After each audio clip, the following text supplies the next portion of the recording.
going to live stream this if that's all right with you all. Yeah, you won't be on camera. Okay. If you are, let's be the back of your noggin. Thank you all for coming. Welcome to the Fayetteville Public Library. My name is Joel Bunch. I'm a librarian here in our reference department. And I'm joined tonight with Melissa Manis and Sherry Thompson, both of whom work at the Legal Aid Division of Arkansas's Economic Justice Department. And they're going to be talking about the end of Medicaid's continuous enrollment provision in the state of Arkansas, what that means, and how you can navigate that change. After tonight's event, if you wouldn't mind filling out the feedback form, there's a box in the back where you can put that. We appreciate your consideration in that. And now, if you'll join me in welcoming Sherry and Melissa. Hi. So as I said, I'm Sherry, this is Melissa, and we are actually Legal Aid of Arkansas, and we work in the Economic Justice Work Group. Okay, so it is Legal Aid. Okay, so do you know what Legal Aid is or what we do? Just help low-income people with legal issues. Mm-hmm, that's right. Yeah. And do you know why we do it?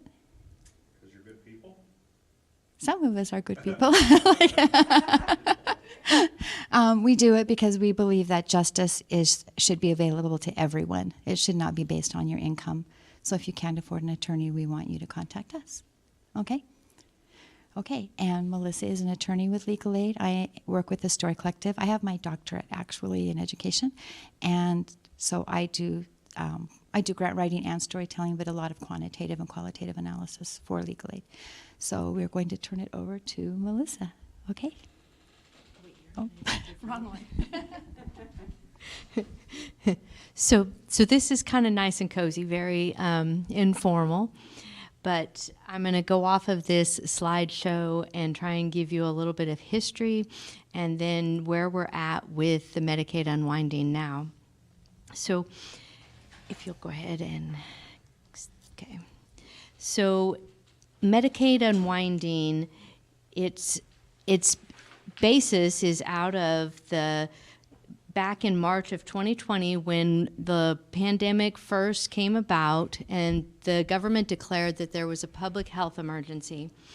And they said they offered the states the ability to accept an additional funding on the Medicaid in order to provide continuous coverage to all of the Medicaid recipients. And so if the states decided that they wanted to accept this additional money, they had to agree to the terms and not disenroll any covered individuals.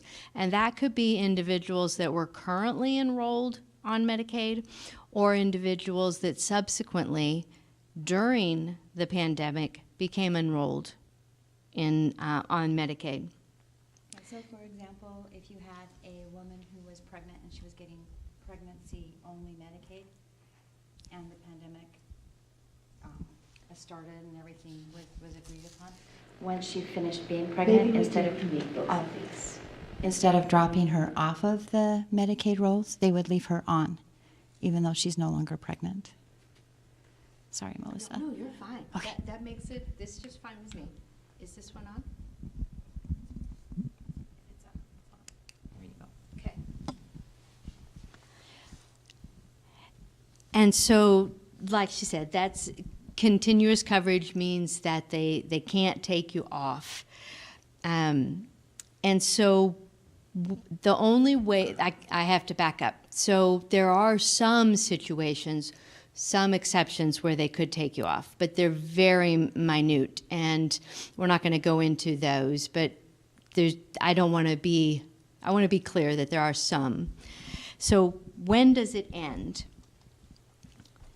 The continuous coverage was originally tied with the public health emergency, and legislation came about as the public health emergency just kept getting extended and extended. There was legislation that came back that ended it as of March 31st of this year. So as of this last Friday, the continuous coverage provision was done. And so what happens next as this ended? So beginning April 1st, all states that had accepted this additional funding and had guaranteed the continuous coverage were now allowed to disenroll members after they had reevaluated them for eligibility. And in doing this re-enrollment or this redetermination, the states have to follow the federal rules in order to keep maintaining the extra funding. So each state had to present their plan at how they wanted to take on this really large task. And so Arkansas presented their plan, and Arkansas's plan has actually raised a lot of red flags. Go ahead. So Arkansas's timeline. The government has recommended that states take 12 months to go through this process of determining eligibility for all of these people that are on Medicaid. Arkansas has, last I knew the numbers, 1.3 million Arkansans on Medicaid. That is almost half of our state. And so this is a ginormous task to reevaluate all of these people to determine their eligibility. So Arkansas, instead of taking 12 months, they have passed legislation that they will complete it and must complete it within 6 months. Now, according to the federal rules, you could start your process in February, March, or April of this year. Arkansas chose to start it at the earliest opportunity. So Arkansas started looking at their redeterminations in February. Now, they couldn't disenroll anybody until it ended on April 1st, but they could start looking at it and start making eligibility determinations as of February 1st. So that means this daunting task of 1.3 million people is going to take place between February to July. That's a lot of people that are going to be determined on a monthly basis. It's important to note, though, that the federal government has these rules that must be followed. So during the 12 months that they have proposed for states to complete this process, they'll do a staggered, the funding gets decreased at a staggered level, so that you start out with the extra 6.2%, and over the 12 months, it just gets less and less, so that the funding, the extra funding, is still coming in during that 12 months until you get to that end. But if you don't follow the rules, then you don't get that extra funding. The risk that Arkansas has, or what is seen out there to be the red flags, is it's going to be difficult for them to follow and meet all of the rules that are out there. And that is going to put them in a spot where they start moving faster, because the extra funding isn't going to be there. Explain that a little bit. Explain that a little bit. The extra funding, or? Like, where do you think they will fall apart? So, Like, give us an example. okay. So you're taking me away from my, that's okay. So let's go to the next one. Why is this important? All right, so. Sorry. Let's go to the next slide. Why, wait. why is this important? I think that's what you're asking me is, why is this important to us? Well, the most important thing that this has offered to us is it has provided us for the past 3 years with stability in our insurance market for Arkansans, for nationwide. So at a time when everybody was going to have medical concerns, you know, during the past 3 years, we were able to avoid what we call churn. So what churn is when you have gaps in your Medicaid coverage where you are disenrolled because perhaps you had a brief time period where you weren't eligible. But it could have been like for 2 months, you know, and so you might have had a gap in coverage. So this has always been a problem where we have families who will have gaps in their Medicaid coverage because they become ineligible for brief periods of time, or perhaps there are issues with notices. They didn't receive it, or they didn't get the information to people on time in order to maintain their coverage. So this issue has always been out there, but during this continuous coverage period, we didn't have that. So we were able to have the most stable insurance for people that they have seen, I think, in a very long time. And the numbers of people covered on insurance is a lot higher. And now what we're going to see is this same concept where somebody doesn't receive their notice. Maybe they've moved, you know, or maybe it was sitting on the counter and they didn't think it was important. And so they might not have even opened it, you know, and they don't get the information turned into DHS.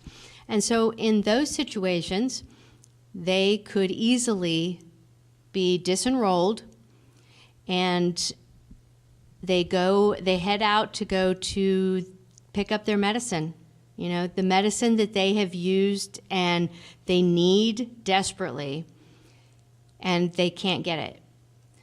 Our pharmacies are probably going to be one of the first places we really start seeing this, because our vulnerable population, our older population, has medication that can be extremely expensive. And once they don't have access to their Medicaid coverage, they won't even be able to buy it. It just won't be possible for them to buy it. And so at that point in time, the gaps in coverage are very important. If they totally lose it, they don't get coverage going back even. They would have to re-enroll and go through the whole process. The goal is, if you're eligible, to keep your coverage. Now, what will happen is, let's get back to here and let's head over to the next slide. I easily get sidetracked just talking about it. So who is this going to affect? So everyone, all 1.3 million people on Medicaid that I spoke about. This is going to affect all of them. They all have to go through the renewal process. However, there are different options that DHS has. So they can do what's called an ex parte renewal. And so they have access to digital information, and they can look up your income. And so for those situations where they have access and they can acquire the information and they know that you are still eligible, then they're able to do this ex parte renewal. It's not to say you won't receive a notice, because you will still have a notice that comes out to you that gives you the determination. But for those who don't qualify for this ex parte renewal, or perhaps even the data that is available to them is inaccurate, because we have ran across that where the reported income wasn't accurate, and so somebody that DHS determined was ineligible was actually still eligible. And so those people are going to be receiving, there's two different types of requests for information. So there's a shorter form, or you might receive a full renewal. The full renewal are expected to be very lengthy, complicated, and a lot of people are going to struggle to be able to get the information in the time required and to be able to get it back to DHS. So we've got the issue of not receiving the notice, and now we've got another red flag. We've got the issue, well, perhaps we have people with disabilities who aren't capable of filling out these lengthy forms, or that it's just too complicated for them. They don't have anybody to help them to do it. Now, DHS is supposed to sit and help you, but if we think about the thought for Arkansas of the numbers of renewals they're going to have to do each month, I don't know that they will have the staffing available to sit and help somebody in order to fill out the necessary documents that they need.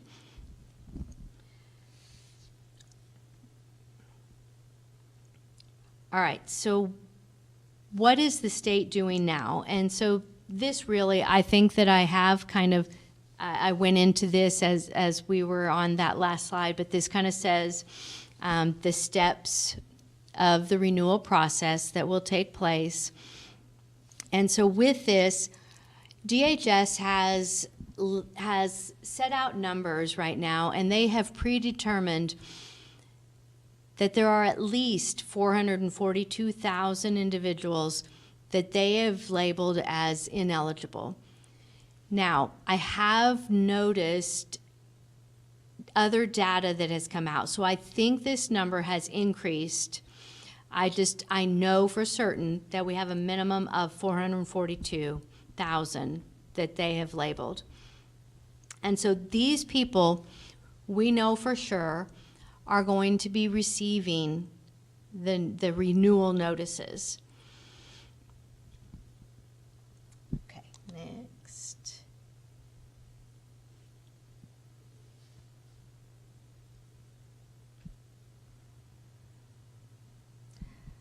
All right, so again, I think that I hit this one, but the key is to watch for your notices and watch for anything from DHS.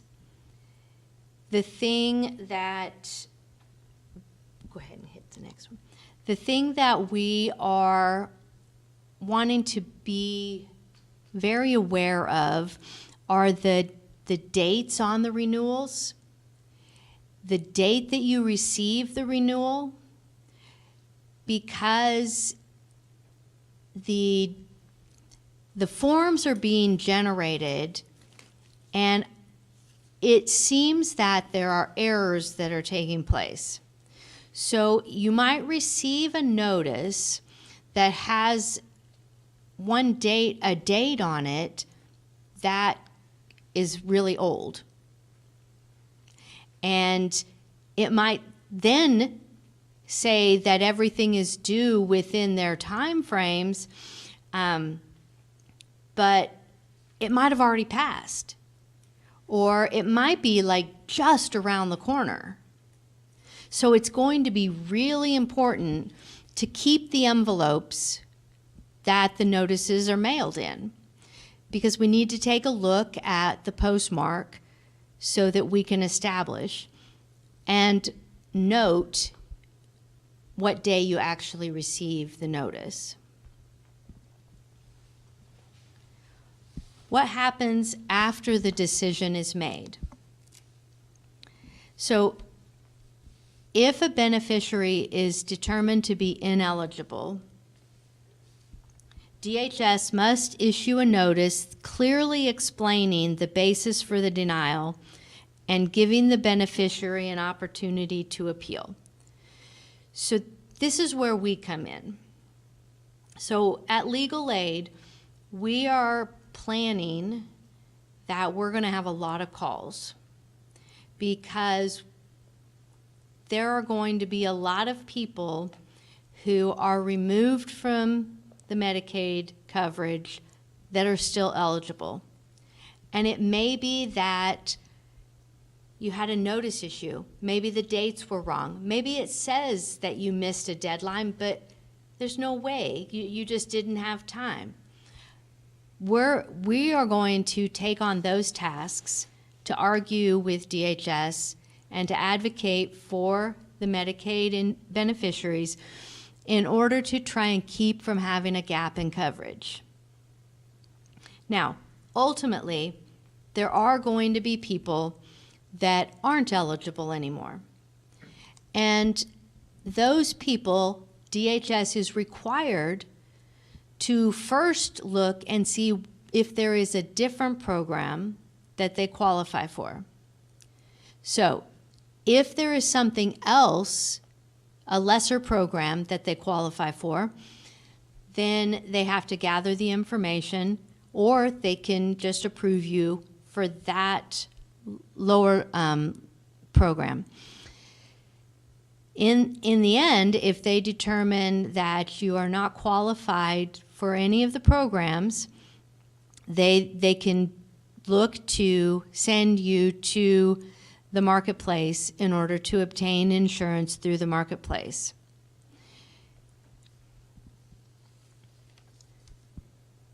Timeframes to note: there are 30 days to appeal.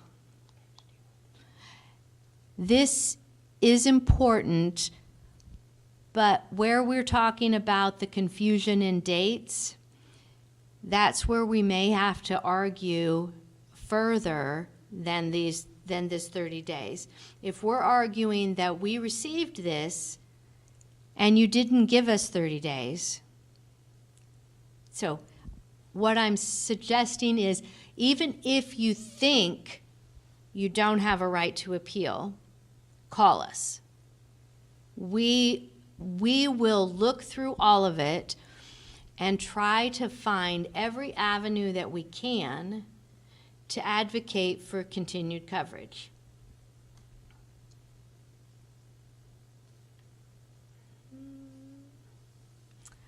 All right, Sherry, what did I miss?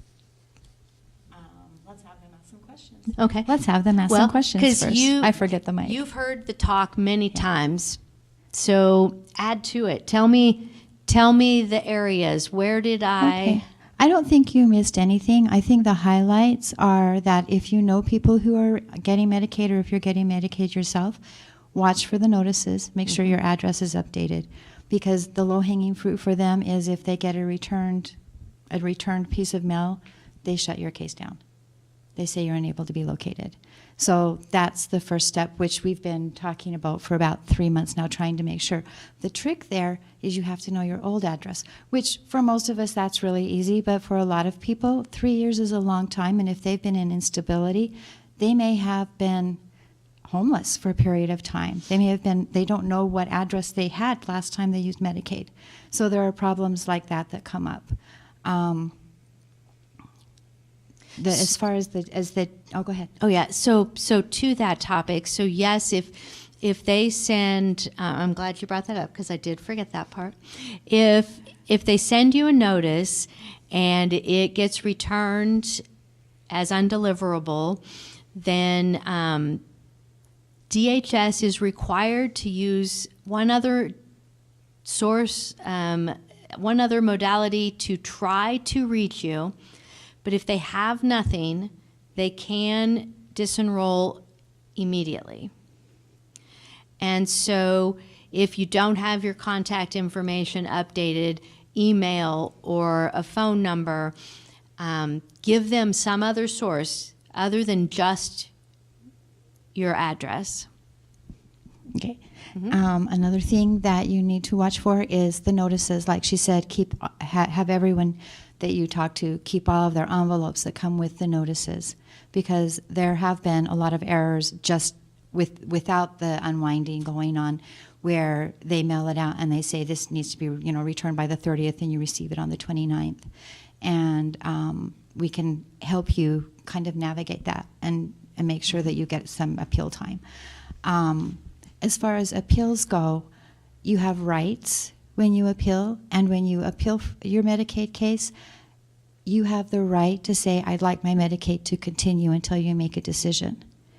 And they don't usually ask. They used to have a little box, but I think that's disappeared.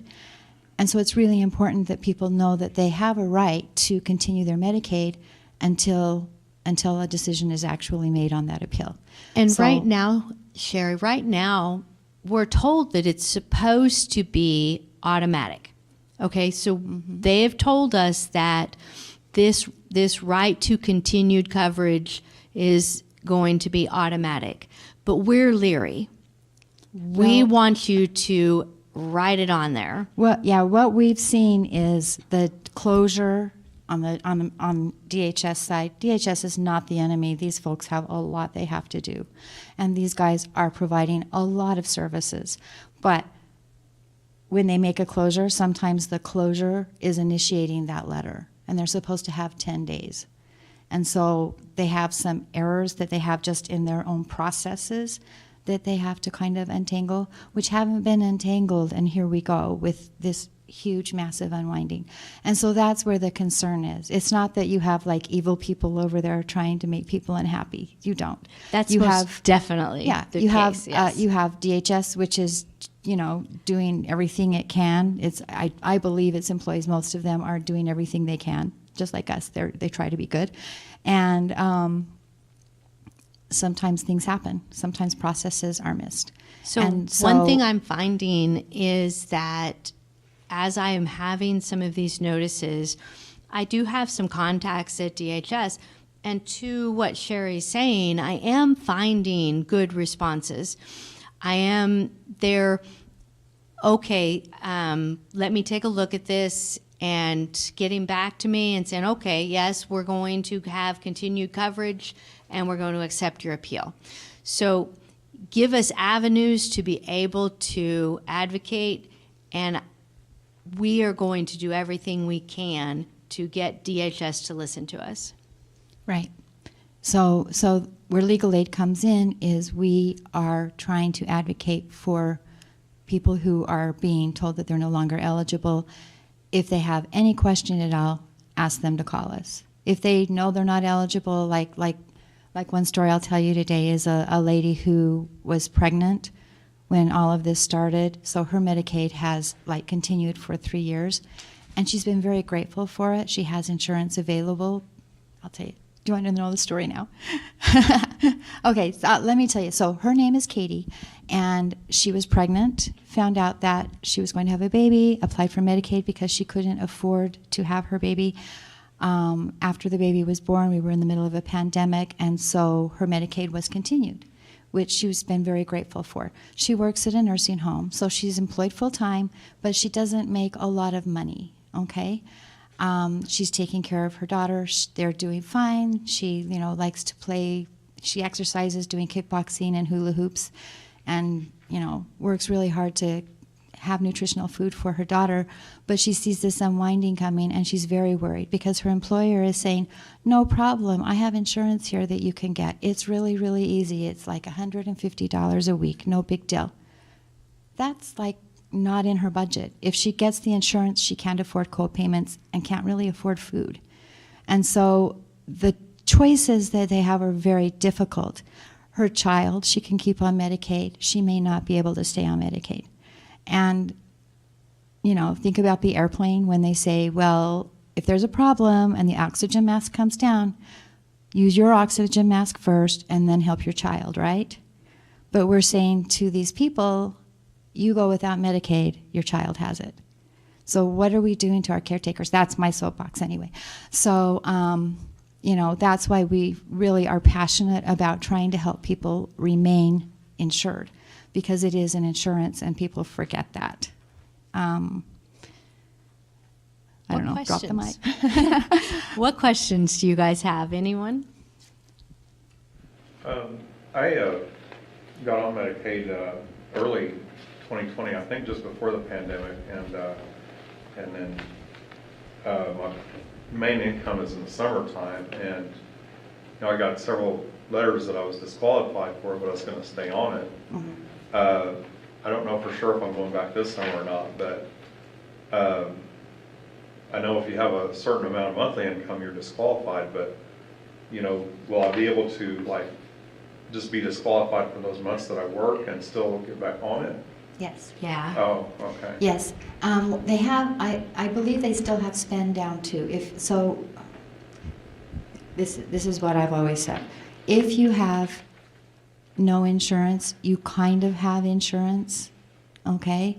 Because they have what's called Medicaid spend down. So if you have a catastrophic month, okay, something happens and you have astronomical hospital bills, they can that month have you pay down to that amount. So you give them most of your income for that month in exchange for getting all of those bills taken care of. So that's called spend down, okay? That's one thing that's available. So anytime anything happens, immediately apply for Medicaid. The other thing is they used to do like a 90-day retroactive, but now I think they've shortened it to 30-day retroactive. And so you can say, I need to apply for Medicaid and I need it to start last month. And they can backdate your application and get you some help. So if you have like some minor things or something and you knew you were income eligible but hadn't gotten in to apply, you can also do retroactive Medicaid for 30 days. So you're kind of covered even though you're not covered, if that makes sense. Another thing to know when you get on Medicaid is they used to, you probably experienced this, they put you on the Medicaid, you're on the state plan, and then they send you something saying, oh, you have all these choices where you can go with these different insurances. If you don't choose one, they used to choose one for you, so you would like be going along and all of a sudden they'd say, oh, you now are with Blue Cross Blue Shield, and you would just go, oh, okay, you know, and then life would be good. Well, the state plan limits the medications you get and limits your service because, of course, there's not the federal funding behind it, okay? Now, instead of automatically enrolling you into one of the qualified health plans, if you don't proactively ask for one of those, they leave you on the state plan. So anytime you go off and come back on and you get that letter, be sure you contact them and say, yes, I want this plan, because you get more benefits on a qualified health plan than you do on a state plan. But you have to ask, okay? So I have Blue Cross Blue Shield, and is that, there's some things I'll cover on that? Is that what you're saying? Or? So when you first start Medicaid, like that first 30 days that you're on Medicaid, you're on the state plan. So if you say, I need to get my prescriptions, you're limited to how many you can get on the state plan. But if you say, I want Blue Cross Blue Shield, then you have unlimited or a larger amount, depending on the plan they put you on. But you have to ask for that, where before they were automatically enrolling you. That changed in October. So that's something that people really need to understand going into it. So if I get disqualified after the summer job, and will I have to like reapply for it? Oh, Yes. So I'll Yeah. be kicked off Yeah. Medicaid completely. Uh-huh. Okay. But it's a month-to-month decision. So as soon as your income goes back down, go back in. Yeah, that's where I was talking about those gaps of coverage, you know, and that's been out there for a very long time. You know, if you can go up and down, you may be eligible and then you're ineligible So you just have to reapply. And yours is based on income, but with a lot of people, it's just based on churn. It's just based on they miss a notice, they miss a qualification letter, and so they shut them down, and then then they have to keep going back and going back and going back, which is a little different than your situation. So so all you'll have to do is they'll say you're no longer qualified because of your income, and they do. I believe, I don't know if it's still true. Maybe I don't know if DHS has changed this policy, but it used to be a 30-day. So like they'd do a monthly report and you'd get a thing and you'd have to fill it out saying what your income was for the prior month. So then they would shut it down after they got that report saying that you made too much. They'd say, you're no longer qualified. And then you can go back in and say, I didn't have any income this month, and they can start it up again. But it'll have to be a whole new application. Yeah. And not to be all negative on you, but you would be putting an application into a pot where there's a lot going on because of all of the millions of people that they're dealing with. Unless it's September, because by then they should be all finished, right? Right. Then they'll be in the appeal period. So, sorry, dark. I just think that things are going to take longer to happen. I think new applications are going to be slower, and everything's just going to take longer. It probably will. They by law, they have certain dates that they have to meet, and if they don't meet those dates, then that you shouldn't be punished, which is why if you ask for an appeal, ask to have your benefit continued, because then you will continue getting it until the appeal is solved. And so if they go over long, you're not punished for that. Did you have a question? I had an extension that my Medicaid was shut down, and then I had an extension, and I was recently told that it expired, that I wasn't able to get meds this month. Why did they call mine an extension, whereas you're calling it a continuation? That sounds like it works till the reapplication goes through. And I'm not sure what they're doing with yours, but if you were that April 1st unwinding where they just barely told you that you're no longer eligible, It was a couple months back. it was. Yeah, I have some that So I couldn't hear what was. She said that they told her she had an extension, but they canceled her extension, Yeah, which was before April 1st. yeah. Do you have your notices? Yeah. After we're done, I'd like to, because right now we're live streaming, and so Don't want to get your details out there. And anytime you have a question about your Medicaid, you can give us a call. We are there to advocate for all of y'all, and that's what we like doing. Questions? Well, Sherry, why don't you tell us about storytelling? Okay, so I told you the story about Katie, okay? Katie, we don't know how her story ends, right? She's waiting to find out. She doesn't know what she's going to do for her own insurance. Another story that I want to tell you is the story of Scarlett. And Scarlett was in college. She was doing well. She was working toward a medically related field. She, of course, was like all other kids and having fun. And some of her friends said, hey, we're doing oxys. Want to do oxys, which is oxycodone? And she was like, I don't think so. And they were like, oh, it's not addictive. It's lots of fun. So being in a medical field, this was not years and years ago, but years ago, she looked it up and she went, oh, they're saying, even the pharmaceutical company is saying that it's not addictive. And they were right. It was lots of fun. And Scarlett got addicted. And she remembers going through and dropping out of school. She remembers losing everything. She remembers getting pregnant, needing Medicaid for her pregnancy. She had her child, and then she remembers going through rehab.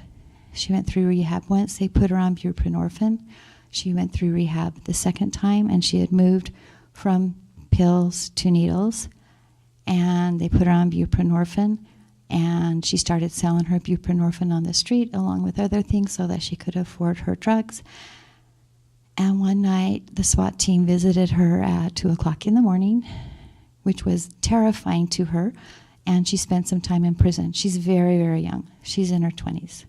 She spent some time in prison for that, and while she was in prison, they of course gave her treatment, and she went through the rehab, and they said, okay, now that you're, all through that, let's, well, and first let me say that she did mention that she knows that unlike alcohol addiction, opioid addiction will not kill you.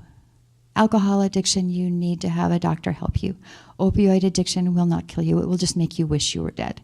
But once she was finished, they said, okay, time to talk about your medication management. Let's put you back on buprenorphine. And she said, no, when I was on buprenorphine, I still had a daily focus on the drugs. And I don't want to focus on the drugs. So she chose to go without it because do you all know what buprenorphine is? So they do what they call medical management, and they give them a teeny bit of basically what is an opioid, okay, which keeps them from being addicted. They can't take too much of it because there's a medication in it that if they try to use it to get high, it will not work, okay? But it's very expensive. They have to go to a special clinic in order to get it, so they still have a focus on getting their medicine, which she didn't want. And so she went completely with nothing once they had helped her go through and rehabilitate. While she was in prison, she had a supportive family who took care of her son, so she didn't lose custody of her son. And now I am happy to report, and it makes me cry, that this young lady has gotten through everything. She has a job. She lives with her mom. And with the help of Medicaid, she and her son are doing very, very well. And she has been clean for quite some time.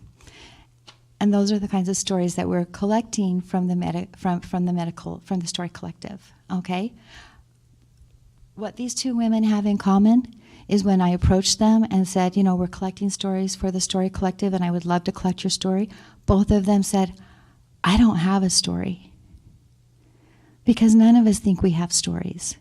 And these stories are so important. The story of Katie and the story of Scarlett both tell you about what people are doing. People are employed. People are living their lives. People are learning things. Scarlett says that when she realized that, opioids were indeed addictive and that she'd been full, she thought, I have just destroyed my life, It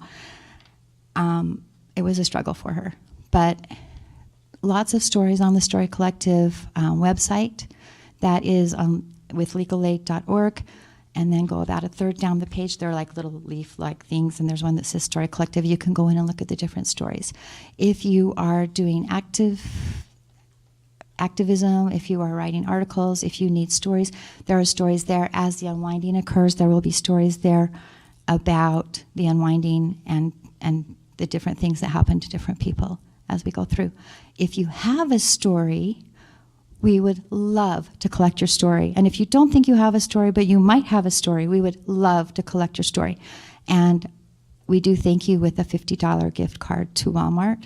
So that's open for anyone. I would love for you to talk about that in your thing, because we do want to collect the stories. We think that everyone's story is very important, and we want to make sure that the stories are there and available, because once you start putting faces to it, you start realizing that this unwinding, 4,200, people are going to lose Medicaid. You think, poor people.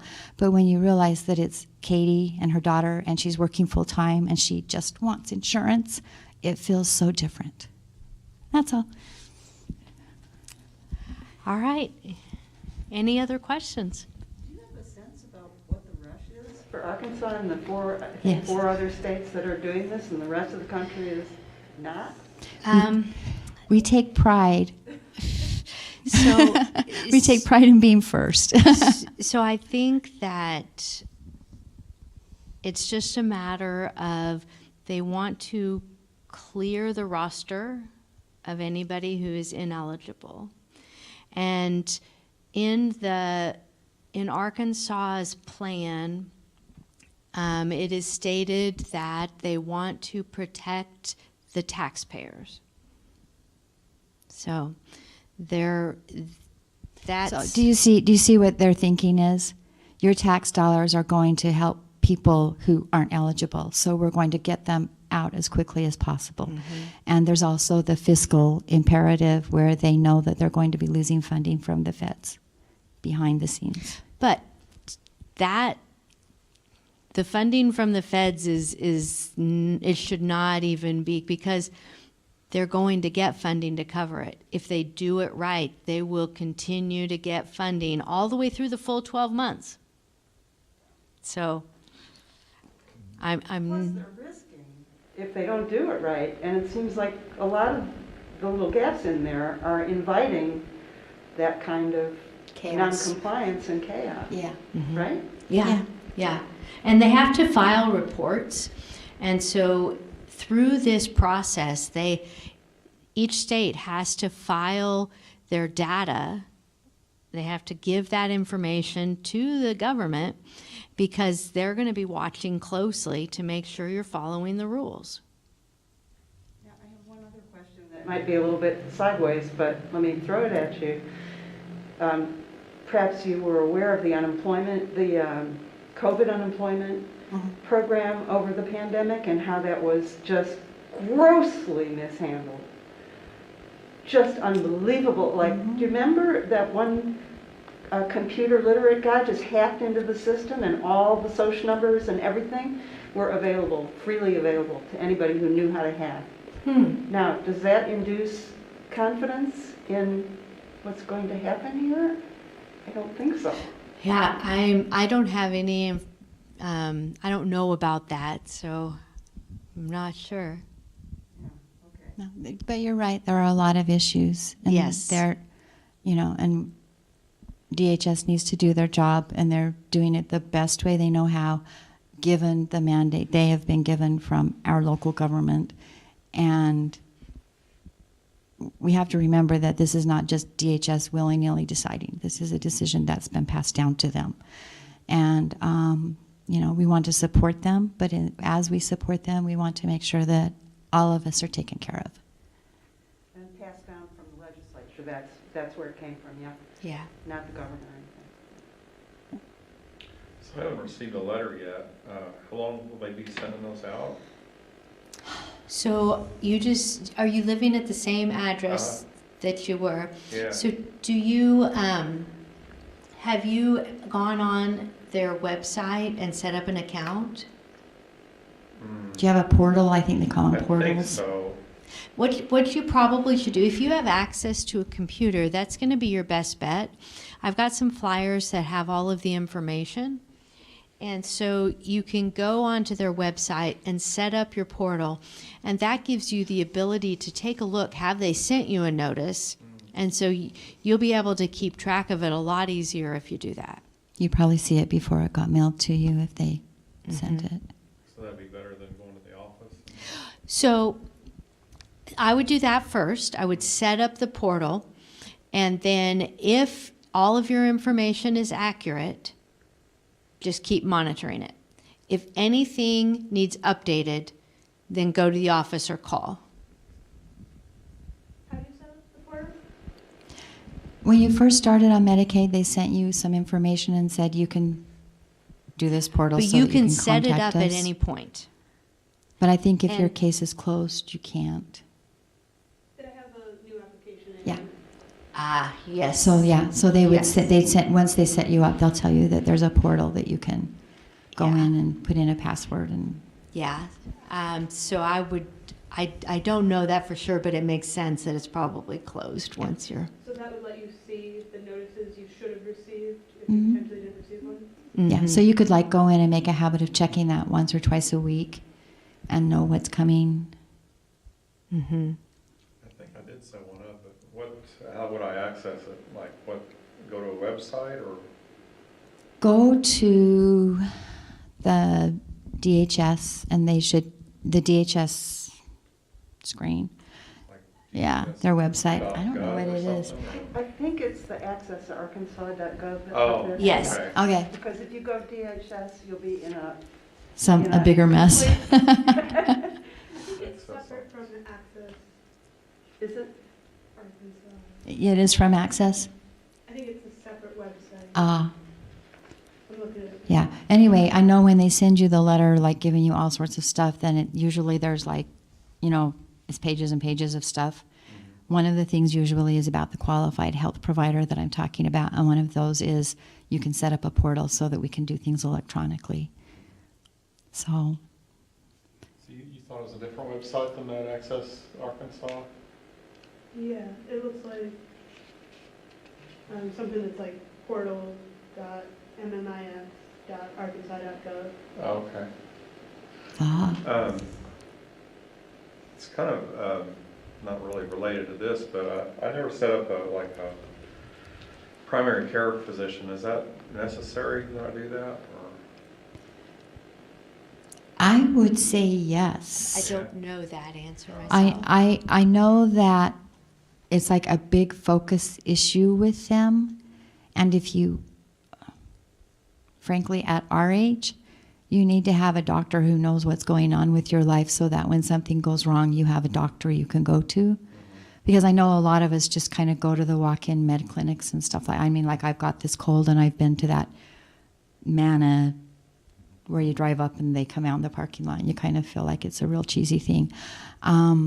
But you need a doctor so that when things do go wrong, you have someone who has known there's the continuity. And so I would highly suggest setting up a PCP. I think it would, I don't know. At my age, I'm always thinking about stuff like that. All right, well, I think that's it. Any other questions?